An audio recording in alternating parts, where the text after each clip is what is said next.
श्रीमद सदगुरु सरकार की जय। लाडली लाल की जय। अलवेली सरकार की जय। राधा रानी की जय। वृंदावन बिहारी लाल की जय।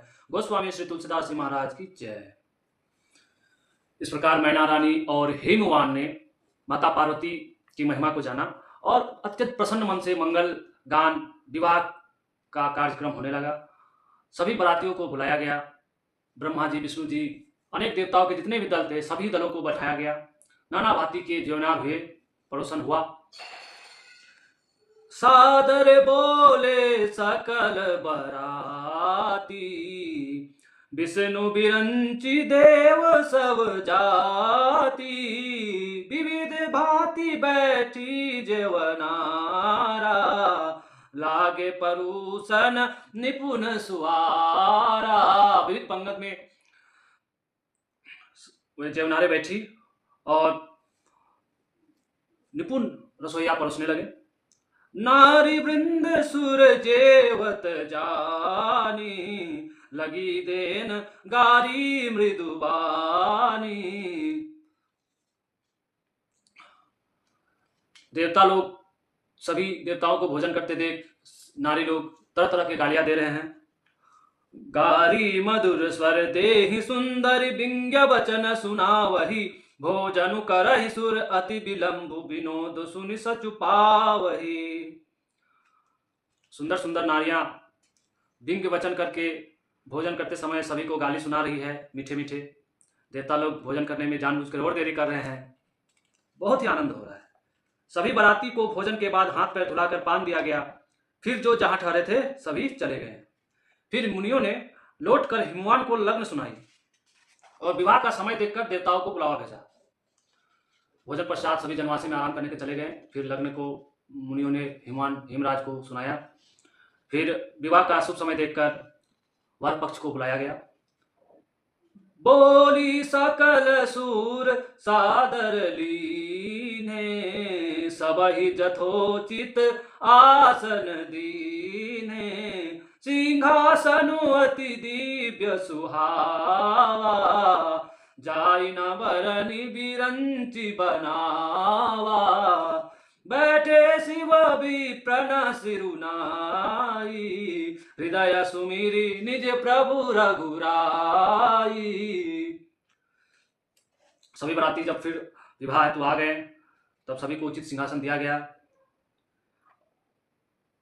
और सिंहासनों को ऐसा दिव्य बनाया गया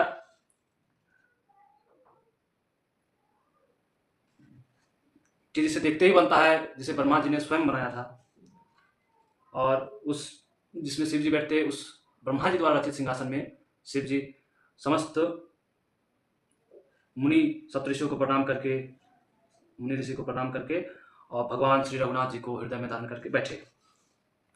बौरी मुनि सन उमा बुलाई, करी सिंगारू सखी ले आई। फिर मुनियों ने माता उमा को बुलावा भेजा। सखी समस्त श्रृंगार करके माता पार्वती को मंडप पर ले आई। जगदम्बिका जानी भव भामा, सुरन मन ही मन की न प्रणामा। जगदम्बिका जानकर और भगवान शिव जी की परम पत्नी जानकर सभी देवताओं ने मन ही मन प्रणाम किया माता पार्वती को। सुंदरता मर्याद भवानी, जाय न कोटि बदन बखानी।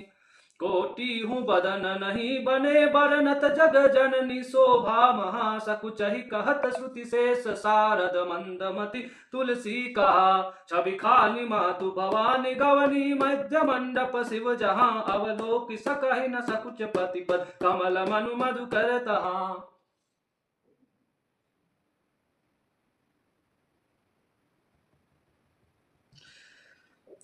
कोटि हूँ बदन हूँ नहीं बने बरनत। तो गोस्वामी तुलसीदास जी महाराज कर रहे हैं, करोड़ों मुखों से भी, करोड़ों शरीर से भी माता पार्वती की सुंदरता का बखान नहीं किया जा सकता। इस प्रकार माता पार्वती मंडप में आई। वो लज्जावश शिव जी को देख नहीं रही है, आंख नहीं मिला रही है, केवल उनके चरणों को ही निहार रही है। मुनियों की आज्ञा से शिव जी और पार्वती जी ने गणेश जी का पूजन किया।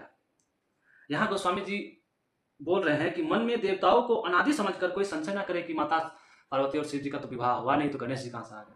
गणेश जी नित्य है, माँ शिव जी भी नित्य है, माता पार्वती भी नित्य है, नित्य धाम महेश धाम है उनका। और अनेक अनेक ब्रह्मांडों में भगवान शिव जी माता पार्वती इस प्रकार आते हैं। हर एक ब्रह्मांड में एक ब्रह्मा जी, एक विष्णु जी, एक शिव जी होते हैं और उनका परिवार भी होता है। इस प्रकार हर एक ब्रह्मांड में गणेश जी भी होते हैं। और एक नित्य धाम दिव्य लोक परम व्योम धाम में भी सभी भगवानों का अलग अलग धाम भी होता है। जैसे वैकुंठ में श्रीपति नारायण जी, महेश धाम में भगवान शिव जी, नरसिंह धाम में नरसिंह जी, दुर्गा माता का अलग धाम, गोलोक धाम में वृंदावन बिहारी श्री कृष्ण जी। इस प्रकार अलग अलग धाम है। इस प्रकार देवता भी नित्य है वहाँ पे। इसीलिए इस ब्रह्मांड की भगवान शिव जी का जब विवाह हो रहा है तब वे माता पार्वती और शिव जी विवाह में सबसे पहले गणेश जी का पूजन किया। जसी विवाह के विधि श्रुति गाई, महामुनि न सो सब करवाई। जिस प्रकार श्रुति में विवाह की पद्धति लिखी गई है, वर्णन की गई है, उसी प्रकार सब प्रकार से भगवान शिव जी और माता पार्वती का विवाह हुआ। हिमाचल ने हाथ में कुश लेकर तथा कन्या का हाथ पकड़कर उन्हें भवानी जानकर शिव जी को समर्पण किया। पानी ग्रहण जब कीन महेशा, हर से तब सकल सुरेशा। वेद मंत्र मुनिवर उच्चराई, जय जय जय शंकर सुर करही। बाजही बाजन विविध विधाना, सुमन वृष्टि न भवै विधि नाना। हर गिरिजा कर भयउ विभाऊ, सकल भवन भरि रहाउ छाऊ। राम सिया राम जय जय राम, राम सिया राम जय जय राम। इस प्रकार हर और गिरिजा भगवान शिव जी और माता पार्वती का विवाह संपन्न हुआ। देवता लोग सुमन वृष्टि पुष्प वर्षा कर रहे हैं, सब तरफ बाजे बज रहे हैं, नाना मंगल गान हो रहे हैं। दासी दास रथ घोड़े हाथी गाय वस्त्र और मणि आदि सोने के बर्तन अन्न सभी गाड़ियों में लदवाकर बहुत प्रकार का दहेज देकर फिर हाथ जोड़कर हिमाचल ने कहा, हे शंकर आप पूर्ण काम है, मैं आपको क्या दे सकता हूँ। वे इतना कहकर शिव जी के चरण पकड़ कर गए। मतलब बहुत सारे संपत्ति भगवान शिव जी को माता पार्वती हेतु दहेज में दिया। और इस प्रकार भी जान रहे हैं कि भगवान को कोई क्या दे सकता है। हिमाचल भगवान शिव जी के चरण पकड़ लिए और बोले आपको कोई क्या दे सकता है, आप तो स्वयं पूर्ण काम है। तब कृपा के समुद्र शिव जी ने अपने ससुर जी का सब प्रकार से समाधान किया। ससुर जी को बहुत प्रकार से प्रतिष्ठा दी। फिर मैना रानी शिव जी से विनती करती है, नाथ उमा मम प्राण सम, गृह किंकरी करे हूँ। क्षमे हूँ सकल अपराध, अब होई प्रसन्न बरु देहूं। मैना रानी भगवान शिव जी से बोल रही है, उमा मेरी प्राणों से भी प्यारी है, आप उसके अपने घर की दासी बनाइएगा और इसके सब अपराध को क्षमा करते रहिएगा, यही मुझे वर दीजिए प्रसन्न मन से, हे शिव जी। शिव जी ने बहुत तरह से अपनी सास को समझाया और फिर माता ने पार्वती जी को बुलाया एवं सीख दी। मैना रानी ने माता पार्वती को बुलाया और पार्वती जी को क्या सीख दे रही है, करे हूं सदा शंकर पद पूजा, नारी धर्म पति देव न दूजा। सब नारी न मिली भेटी भवानी, जाई जननी उर पुनी लपटानी। इस प्रकार मैना रानी माता पार्वती जी को सीख दे रही है कि हमेशा भगवान शंकर के चरणों की पूजा अर्चना करना, हमेशा उनकी दासी बनकर रहना। नारी का, प्रत्येक नारी का धर्म यही है कि अपने पति के अलावा और किसी और की, नारी धर्म पति देव न दूजा, पति की सेवा करना ही एकमात्र नारी का धर्म है, दूसरा कोई धर्म नहीं है। इस प्रकार मैना रानी ने तरह तरह से समझाया माता पार्वती को। माता पार्वती जी फिर अनेक सखियों नारियों अपने सगे संबंधी से मिली। बार बार माता अपने माता के गले मिलती हुई शंकर जी के साथ चली। जननी ही बहुरी मिली चली, उचित आशीष सब कहूँ दई। फिर बिलोकति मातु तन, सब सकिल शिव पाही गई। जाचक सकल संतोषी शंकर, उमा सहित भवन चले। सब अमर हर से सुमन बरसी, निशान नभ बाजे भले। मैना रानी से बार बार माता पार्वती भेंट करती हुई मिलती हुई शिव जी के साथ चले। शिव जी सकल याचकों को तरह तरह का दान देते हुए सबको संतोष कर दिए। फिर उमा को लेके कैलाश पर्वत की ओर चले। चले संग हिमवंतु तब पहुंचावन अति हेतु, विविध भांति परितोष करी विदा की न केतु। और हिमवान जी कुछ दूर छोड़ने के लिए शिव जी और माता पार्वती समस्त बरातियों को साथ में चले। कुछ दूर जाने के पश्चात शिव जी ने हिमवान जी को तरह तरह के वो संतोष करने वाली वाक्य कहकर उनको विदा किया। तुरत भवन आए गिरिराई, सकल शैल सर लिए बोलाई, आदर दान विनय बहुमाना, सब कर विदा की नहीं मवाना। जब ही शंभु कैलाश ही आए, सुर सब निज निज लोक सिधाए। जैसे ही शिव जी ने हिमराज को विदा किया, रास्ता से लौटा दिया, फिर से हिमराज अपने घर को आए, भवन को आए, और जितने भी पहाड़ पर्वत नदी तालाब आए थे विवाह में सम्मिलित हुए थे, उनको आदर दान विनय करके सबको विदा किए। और जब से भगवान शंभु और फिर जब भगवान शिव माता पार्वती के साथ कैलाश पे आ गए, तब सभी देवता भी अपने अपने लोग को चले गए, विदा हो गए। इस प्रकार शिव पार्वती अपने गणों सहित कैलाश में नित्य नए विहार करते हुए बहुत समय बीते। फिर स्वामी कार्तिकेय का जन्म हुआ, जिन्होंने युद्ध में तारकासुर को मारा। यह कथा पुराणों में प्रसिद्ध है। गोस्वामी तुलसीदास जी इस कथा को अति संक्षिप्त रूप से बता रहे हैं कि स्वामी कार्तिकेय का जन्म हुआ, और उनका जन्म ही देवताओं के सेनापति के रूप में तारकासुर को मारने के लिए हुआ था। फिर उन्होंने तारकासुर को मारा। यह कथाओं में पुराणों में बहुत विस्तार से वर्णन है। गोस्वामी तुलसीदास जी ने इसको संक्षिप्त रूप में दिया। और फिर इधर भारद्वाज जी शिव जी के सुहाने चरित्र को सुनकर अति प्रसन्न हुई और सुख पाए। याज्ञवल्क्य जी जो शिव जी का चरित्र सुना रहे थे भारद्वाज जी को, भारद्वाज जी बहुत प्रसन्न हुए। वे प्रेम में मुग्ध हो गए, मुख से वाणी नहीं निकलती। उनकी यह दशा देखकर ज्ञानी मुनि याज्ञवल्क्य बहुत प्रसन्न हुए। और याज्ञवल्क्य जी भारद्वाज जी से बोले, क्या प्रथम ही मैं कहीं शिव चरित बूझा मरम तुम्हार, सुचि सेवक तुम राम के सहित रहित समस्त विकार। याज्ञवल्क्य जी भारद्वाज से कह रहे हैं, पहले मैं आपको शिव जी का चरित्र सुनाकर आपका मर्म जाना कि आप कितने प्रेमी भक्त हैं, भगवान के भक्त हैं कि नहीं। और इस प्रकार आपके प्रेम को देखकर मैं समझ गया कि आप समस्त विकार से रहित हैं और भगवान की कथा सुनने के परम योग्य हैं। भगवान की कथा सुनने के लिए जरूरी है कि आपको भगवान से प्रेम हो और गुरुजनों का साथ हो, ताकि कुछ भी उल्टा सुल्टा मतलब अलग चीज ना समझ ले। भगवान की कथा को सही रूप में समझने के लिए गुरु का साथ होना जरूरी है और भगवान के प्रति आस्था प्रेम भी होना चाहिए। मैं जाना तुम्हारे गुणशीला, कहूँ सुनाहूँ अब रघुपति लीला, सुनी मुनि आज समागम तोरे, कहीं न जाहि जस सुख मन मोरे। याज्ञवल्क्य बोल रहे हैं कि मैंने आपका गुण और शील जान लिया। अब आप रघुपति की लीला सुनिए, भगवान श्री राम जी की लीला सुनिए। हे मुनीश्वर सुनिए, आज आपके समागम से मेरे मन में इतना सुख उमड़ रहा है, सुख पहुंच रहा है कि ये कहा नहीं जा सकता। फिर याज्ञवल्क्य जी प्रभु श्री राम का स्मरण करते हुए राम कथा प्रारंभ करते हैं और कहते हैं, कैलाश पर्वत पर एक विशाल बरगद का वृक्ष है जो नित्य नवीन और 6 ऋतुओं में सुंदर रहता है। वेदों के अनुसार वही वृक्ष भगवान शिव के विश्राम का स्थल है। एक बार शिव जी उसी वट वृक्ष के नीचे बैठे और मौका पाकर माता पार्वती समीप गई। शिव जी ने आदर सत्कार के साथ अपनी बाईं ओर बैठने को स्थान दिया।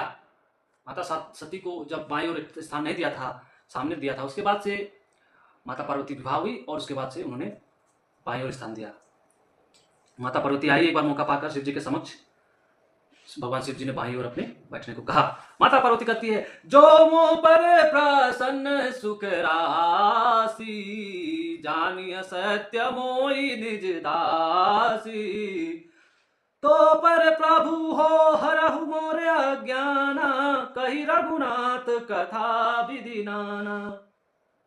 माता पार्वती बोल रही है, हे सुख राशि भगवान शिव जी, आप यदि मुझ पर प्रसन्न हैं तो अपने दासी जानकर मेरे अज्ञान को दूर कीजिए और श्री रघुनाथ जी की विविध कथा का वर्णन हमसे कीजिए।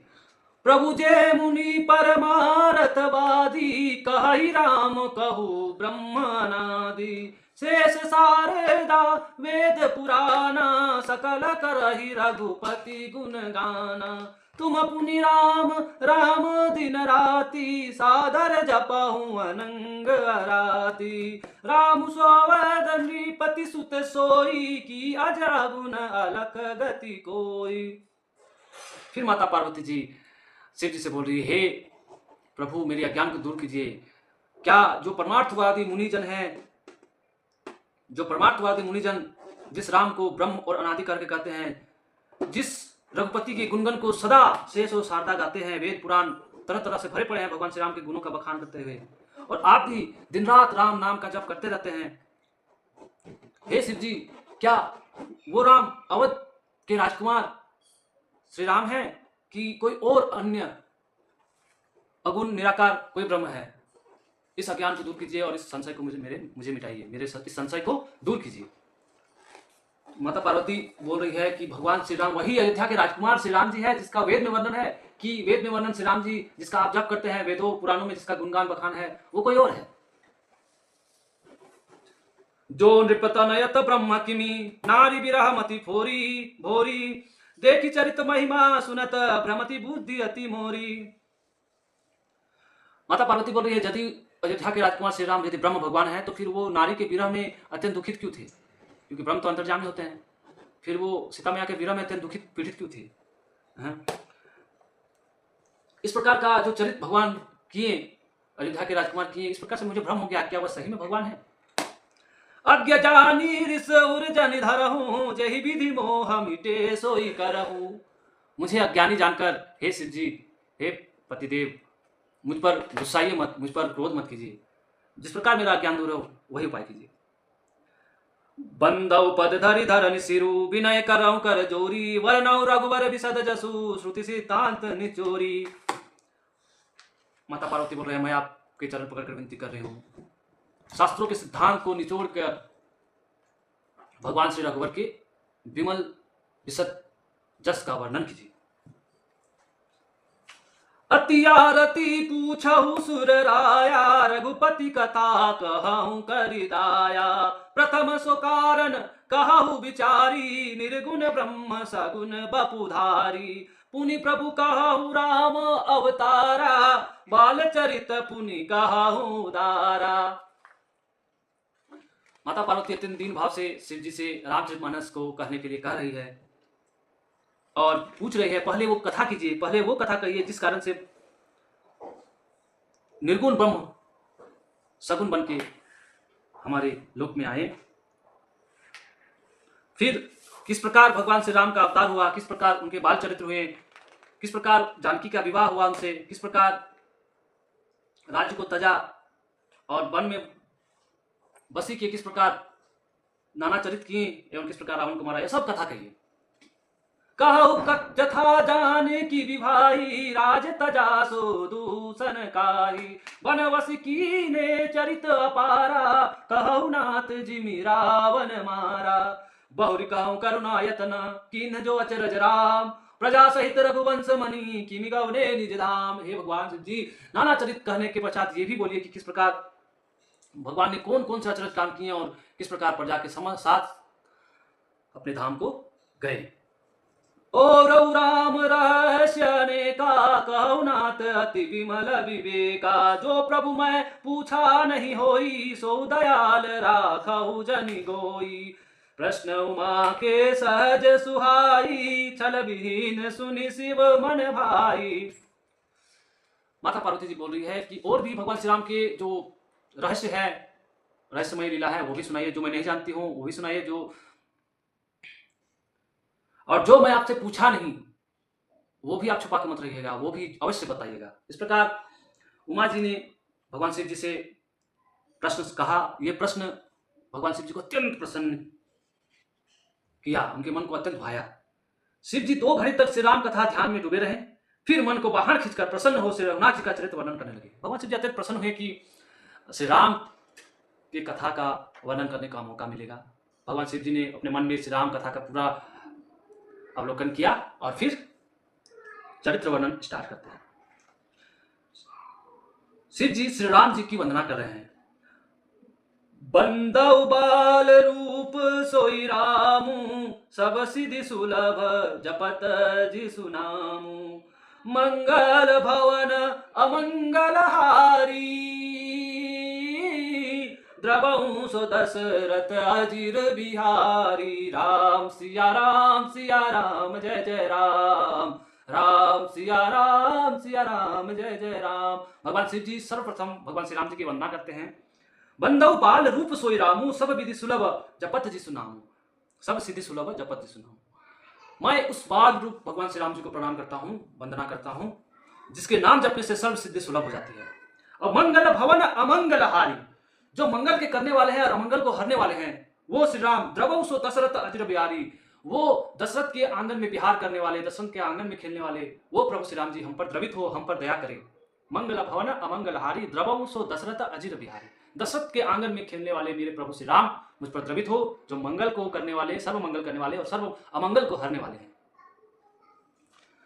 फिर भगवान शिव माता पार्वती से कहते हैं, धन्य धन्य गिरिराज कुमारी, तुम समान नहीं को उपकारी। पूछे हूँ रघुपति कथा प्रसंगा, सकल लोक जग पावनी गंगा।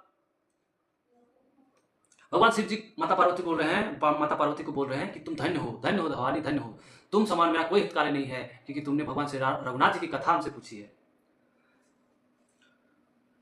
सकल लोक जग पावनी गंगा, भगवान की कथा, भगवान की लीला कथा, भगवान श्री रघुपति की कथा सकल लोक को, समस्त लोगों को पावन करने वाली गंगा जी हैं। इस प्रकार शिव जी ने माता उमा पार्वती को कहा।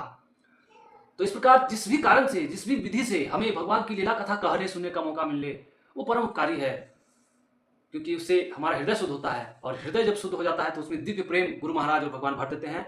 और इस प्रकार जब हृदय में हम लोग का दिव्य हो जाता है, मन दिव्य हो जाता है, तो उस दिव्य मन से हम लोग भगवान का दिव्य दर्शन कर पाते हैं और भगवान की नित्य सेवा प्राप्त कर सकते हैं। इसलिए भगवान शिव जी ने माता पार्वती को कहा कि आप समान कोई उपकारी नहीं है, क्योंकि आपने भगवान श्री राम की कथा पूछी है, भगवान श्री राम का यश पूछा है। और इस प्रकार इसको कहने सुनने से समस्त लोगों का उद्धार होगा। राम कृपा ते पार्वती, सपने हो तब मन माही। शोक मोह संदेह भ्रम मम विचार कछु नाहि। तदपि आशंका कीने हूँ सोई, सन कहत सुनत सब कर हित होई। शिव जी बोल रहे हैं कि राम कृपा से, भगवान श्री राम की कृपा से हे पार्वती, तुम्हारे मन में सपने में भी कोई किसी प्रकार का भ्रम, संदेह, शोक नहीं है, ये मैं जानता हूं।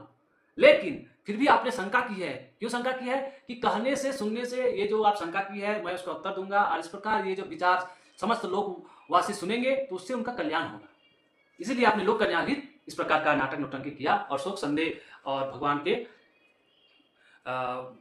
बारे में इस प्रकार का संदेह किया। राधे राधे। श्रीमद सतगुरु सरकार की जय। जगत गुरु उत्तम श्री कृपालु महाप्रभु की जय। गोस्वामी श्री तुलसीदास जी महाराज की जय।